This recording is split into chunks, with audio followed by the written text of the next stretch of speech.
पुष्प 6 अग्निहोत्र विधि और अन्य धूपन पद्धति। 2 सालों से कोरोना महामारी में अनेक घरों में धूपन करना, धूपकांडी जलाना, नारियल के कवच में विविध औषधि वनस्पति एकत्रित जलाकर धूप निर्माण करना, ऐसे विविध प्रकार का आचरण हो रहा है, जो अत्यंत अच्छी बात है।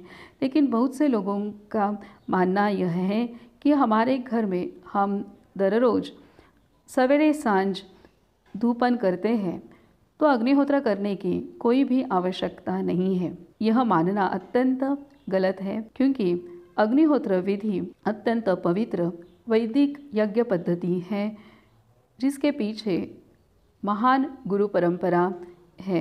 और धूपन पद्धति यह आयुर्वेद में बताई गई चिकित्सा पद्धति है, जिसके मर्यादित लाभ हैं। अग्निहोत्र से शारीरिक, मानसिक, बौद्धिक एवं आध्यात्मिक आरोग्य प्राप्त होता है। इसलिए अग्निहोत्र विधि को सर्वांगीण चिकित्सा अर्थात समग्र चिकित्सा, होलिस्टिक हीलिंग माना जाता है। साथ ही अग्निहोत्र से पर्यावरण का स्वास्थ्य सुधार होता है, वातावरण में ऑक्सीजन की मात्रा बढ़ती है, वातावरण में प्राण शक्ति बढ़ती है, वातावरण निर्जंतुक होता है, अल्कलाइन होता है। परिणाम स्वरूप वातावरण की इम्यूनिटी अर्थात रोग प्रतिकार शक्ति बढ़ती है। इस कारण अग्निहोत्र विधि का दूसरा कोई अन्य पर्याय अर्थात ऑप्शन हो ही नहीं सकता है। आयुर्वेद में बताई गई धूपन पद्धति के बहुत ही मर्यादित लाभ हमें प्राप्त होते हैं।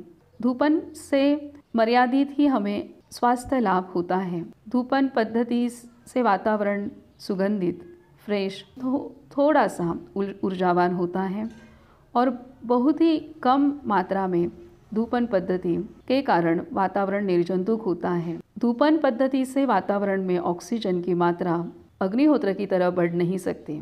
इसलिए धूपन पद्धति के अत्यंत ही मर्यादित फायदे हैं और अग्निहोत्र के फायदे अमर्याद हैं। इसलिए कोई भी व्यक्ति यह भ्रम में ना रहे कि हम हमारे घर में सवेरे सांझ दररोज धूपन कर रहे हैं, तो अग्निहोत्र करने की आवश्यकता ही नहीं है। आप भले धूपन करें, लेकिन साथ ही साथ अग्निहोत्र करना आवश्यक है। लेकिन जिस घर में अग्निहोत्र होता है, उस घर को अन्य कोई भी विधि अपनाने की आवश्यकता ही नहीं है, क्योंकि अग्निहोत्र एकमेव पर्याय है कि जो वातावरण को शुद्ध पुष्ट कर सकता है। इसलिए जिस घर में अग्निहोत्र होता है, उस घर को बिल्कुल अन्य दूसरी पद्धति अवलंब करने की, प्रयोग करने की आवश्यकता ही नहीं है। अग्निहोत्र परिपूर्ण है।